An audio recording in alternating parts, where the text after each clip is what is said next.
pagpapatunay na kayo ay mga magagaling na mga awit na grupong Velvet. Tulad ng inyong mga naging kasama kanina ay hihingin din kita at iparinig sa mga kakwentong Pilipino ang iyong ginintuang boses mula sa paborito mong kanta, kahit mga ilang linya lamang mula rito. Something about you makes me feel like a dangerous woman. Something about you makes me wanna do things that I shouldn't. Yan po. Hi mga ka-Pilipino, ako po si Blue Ray at welcome sa Kwentong Pilipino. Sa pagpapatuloy po ng ating panayam sa grupong Velvet, makakasama natin ang ikalimang miyembro po. Karangalan po dito sa Kwentong Pilipino, makakasama natin Lara. Welcome sa Kwentong Pilipino, Lara. Hello po mga ka-Pilipino.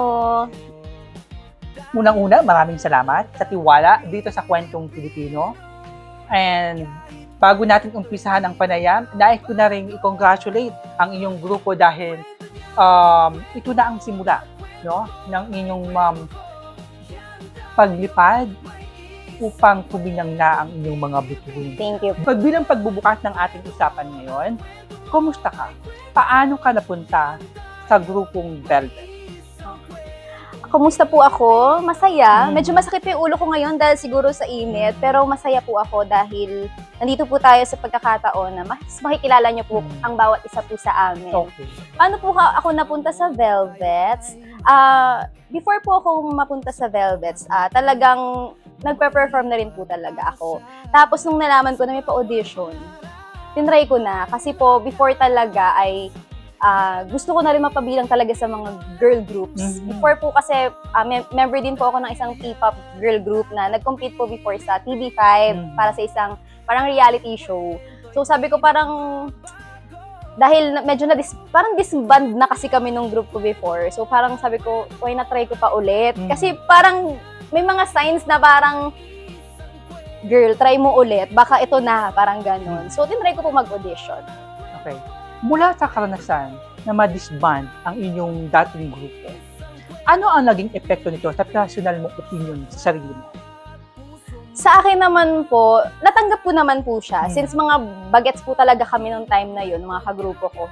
Lahat kami may kanya-kanya kasing path na gustong tahakin. So, naiintindihan ko at nire-respeto ko po yung mga decisions po nila. Pero, for me, mas lalo lang akong nanggigil na parang, hindi, kaya ko to eh. Gusto ko talaga tong gawin. So, hindi porket na disband, parang nawala na ako ng parang ng kumpiyansa or like pag-asa na maging kabilang pa rin sa isang grupo. Kasi feeling ko po ako, parang nabuhay talaga ako na hindi mag-isa. Parang masaya ako na ako isang team member. Masaya ako na may mga kasama ako sa mga ginagawa ko. Ganun po. Okay. Matatandaan mo ba kung ilang taon ka nangarap? Ilang taon? Siguro, ilang taon ba? Siguro 5 years old po, ganyan. At sa pag-uusap natin ngayon, kapag binabalikan mo yung 5 taong gulang na Lara, ano ang konsepto niya ng pangarap? Siguro yung maraming tao, yung inspired sa existence niya. Ganun. Lara, bago ka naging mga awit, ano ang pinagkaabalahan mo sa personal mo na buhay? Ako po kasi, nung bata pa lang ako, alam ko na yung gusto ko talaga sa buhay.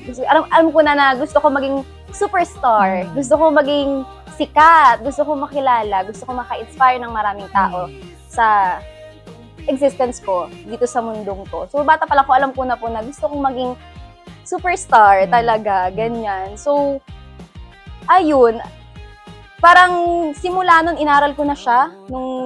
Simula ng senior high school, ang tinake ko po na track nun sa amin ay performing arts. Hanggang mag-college po, performing arts pa rin ako. Tapos, ayun, major ko ay theater. So, habang tumatagal ako sa mundong to, talagang talaga ako sa arts, sa performing arts talaga. Doon na po talaga yung linya ko. So, parang alam ko na arts ang gagawin ko.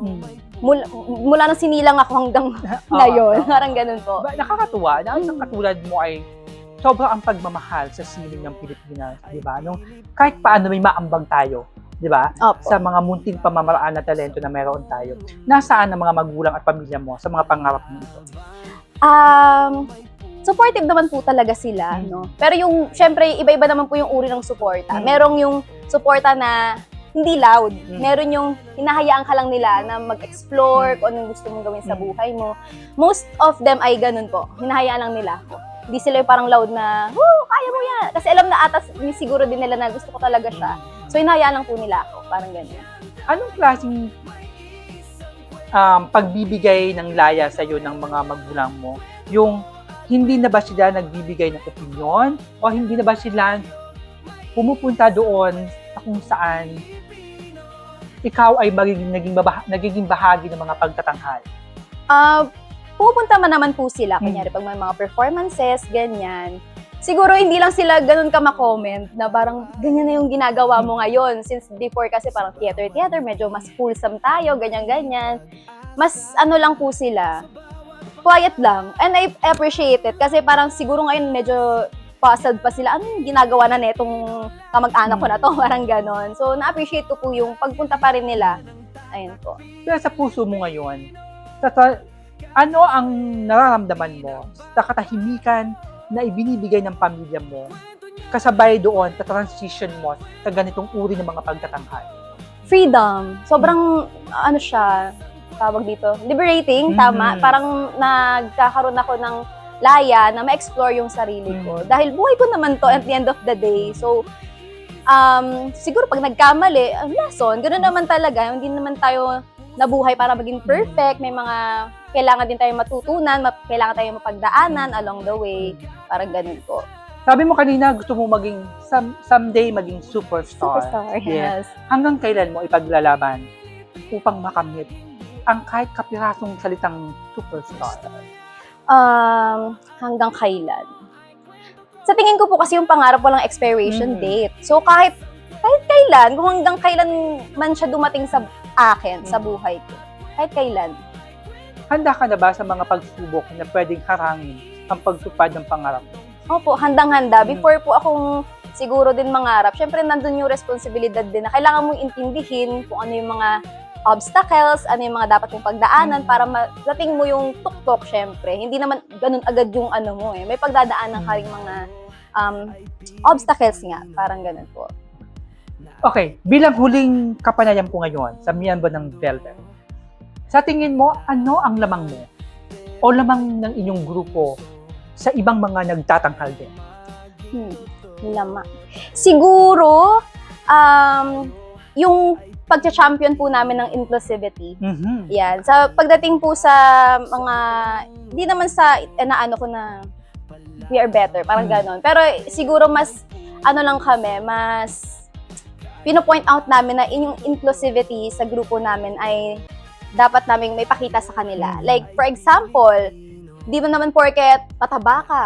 Ako, hindi naman ako ganun ka-slim, di ba? Hindi lahat ng payat ay dapat dito lang. Pwede ka dito, parang ganon. And regardless of your characteristics, your body, your built, ganyan, ano man yung mga karanasan mo, saan ka man galing, pwede ka maging superstar. Pwede kang mapabilang sa isang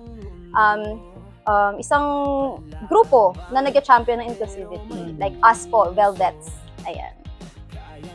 Gaano kasaya ang puso mo nakasama ka sa miyembro ng Velvet? Masayang-masaya po kasi, ayun nga, pangarap ko rin talaga na maging,